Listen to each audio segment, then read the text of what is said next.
Elif क्यों नहीं आई अभी तक? क्या उसकी तबीयत अभी तक नहीं संभली? अस्मा, मैं तुमसे कह रही हूं। अस्मा, एलिफ कहाँ है? जी, वो एलिफ को बुलाया था मैंने। हाँ, आ गई। ये क्या हाल बनाया हुआ है तुमने?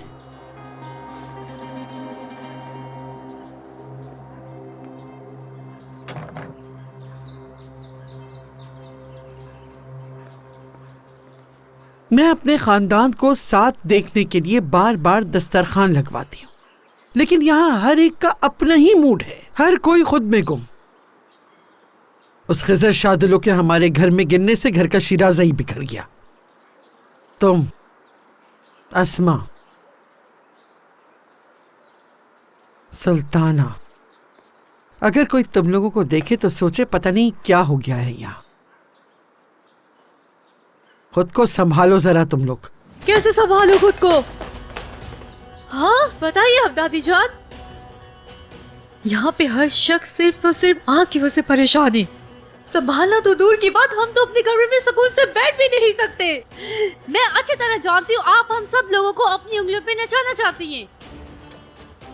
हम तो आपके लिए खिलौना है ना। जब दिल चाहा खेल लिया, जब दिल चाहा एक कोने पे रख दिया। आज जो हम इस हाल में है सिर्फ आपकी वजह से। आपने हमें ऐसे ऐसे जख्म दिए, हम चाहे भी तो उसे भर नहीं सकते। बहुत बड़ी बड़ी बातें करने लगी हो तो। या तो चुप करके यहाँ बैठ जाओ या फिर अपने कमरे में जाओ। मुझे परेशान मत करो। चुप नहीं बैठूंगी, क्योंकि मैं आपकी तरह बेरहम नहीं हूँ, और जो आप चाहती हैं वो कभी नहीं होगा। आप ये बात याद रखिएगा। एलिफ, अपनी जबान संभाल के बात करो। एलिफ, बीच में मत बोलिए। क्या आप लोग भूल गए कि हमारे ही घर में सीढ़ियों से नीचे गिरने वाला एक इंसान मरने वाला था? क्या आप लोगों ने भी सोचा कि उसके घर में भी एक छोटी सी फैमिली है, बीवी है, बच्चे हैं? आप लोगों के अंदर कोई फीलिंग्स नहीं, कोई इंसानियत नहीं, सब मुर्दा है यहाँ पर। एलिफ, दादी जान, क्या हो रही है? कुछ नहीं हो रहा यहाँ। एलिफ साहिबा को कभी कभी ऐसा दौरा पड़ता है। देखे दादी जान, भाई की आंखों में देखे, इनकी आंखों में भी नफरत है। छोटी से छोटी खुशी भी आपसे बर्दाश्त नहीं होती, वो भी छीन लेती है आप। सिर्फ और सिर्फ आपकी वजह से इनकी शादीशुदा जिंदगी में जहन्नुम बन गई है। आपकी वजह से ये दोनों एक दूसरे के साथ खुश नहीं रहते। एलिफ, रिलैक्स हो जाओ। क्या हो गया तुम्हें? क्या हो गया मुझे? हाँ, दादी जान ने अब तक जो कुछ भी किया उसकी वजह से रियान आप पे भरोसा नहीं करती। आप जितनी भी कोशिश कर ले ये सब ठीक करने की, मगर दादी जान ये सब ठीक नहीं करने देंगी। क्या आप जानते हैं कि खिसर अंकल ने आपसे क्यों झूठ बोला है? आखिर क्या वजह थी? नहीं जानते ना। आप रियान से बहुत मोहब्बत करते हैं, आप उसे तकलीफ नहीं पहुंचा सकते। इसी वजह से आपने खिसर अंकल को अपना खून दिया। इसी वजह से आपने खिसर अंकल को अपना खून दिया। मीरान, क्या ये सच है? मीरान?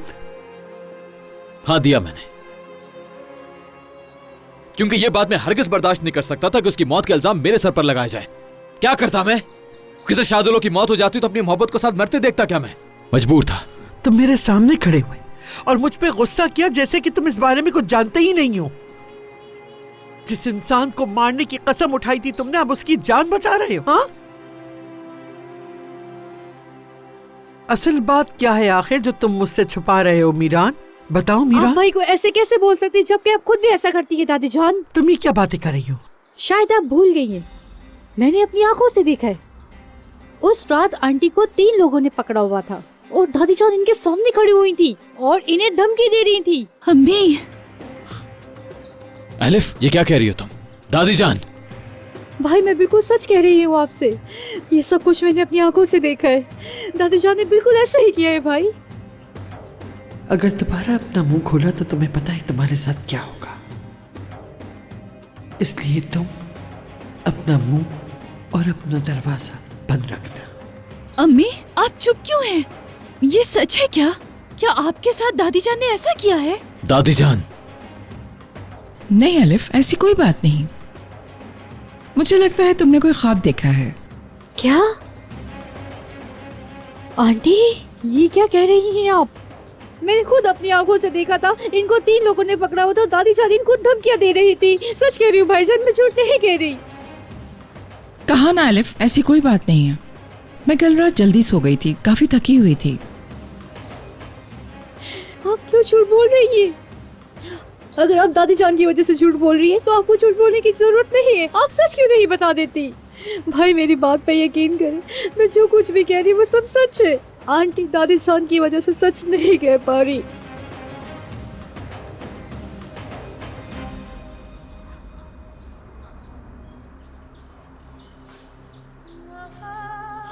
आंटी, क्या जो अलिफ कह रही है वो सच है?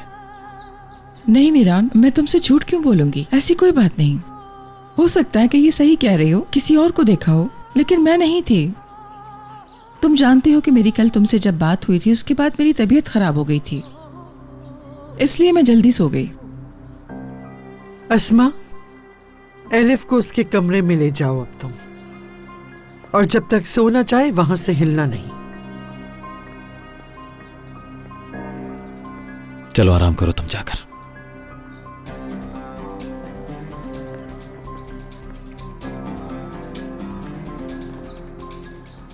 एक बात याद रखिएगा मेरी, ये सब मैं खत्म करूंगी।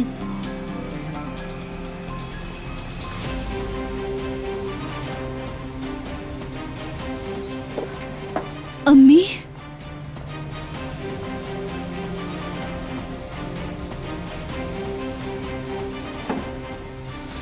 दादी जान, मैं जानती हूँ कि अलिफ एक लफ्ज ना कहना।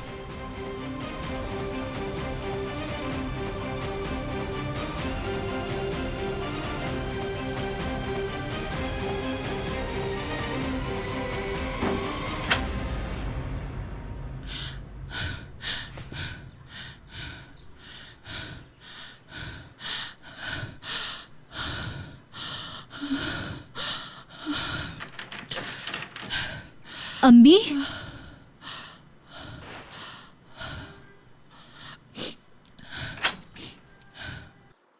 दरवाजा क्यों लॉक किया है आपने? मैं चेंज कर रही थी इसलिए दरवाजा बंद किया। अब तुम मुझे ऐसे क्यों देख रही हो? एलिफ ने जो कुछ कहा, मैं जानती हूँ कि वो सब कुछ सच है, लेकिन आपने ऐसा क्यों किया? तुमने उसकी कंडीशन देखी है गोनल? जैसे अभी है, बचपन में भी ऐसी ही थी, और इस वक्त वो ज्यादा परेशान इसलिए है क्योंकि वो खिजर शादोलो के बारे में सोचती रहती है। अम्मी, आपको क्या हो गया है? मैं जानती हूँ कि एलिफ ने जो कुछ भी कहा वो सच है, झूठ नहीं बोल रही।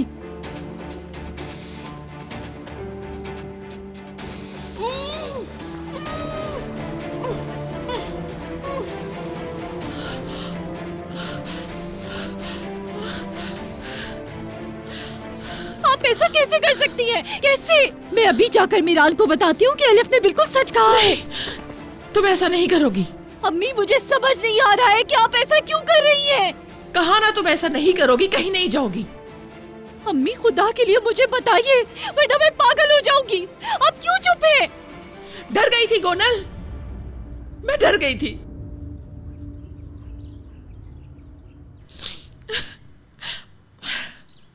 कहाँ भेज रही थी आपको? कार्स भेज रही थी? वो आपके साथ ऐसा क्यों कर रही थी? क्योंकि मैंने अपने पेट का निशान मीरान को दिखाया था। उसको मैंने सब कुछ सच सच बता दिया था। अम्मी,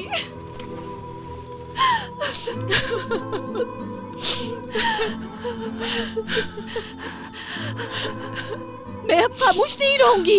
उन्होंने हमेशा आपके साथ बुरा किया है, अब मैं उनको हर बात का जवाब दूंगी। जाकर पूछोगी भी तो क्या होगा?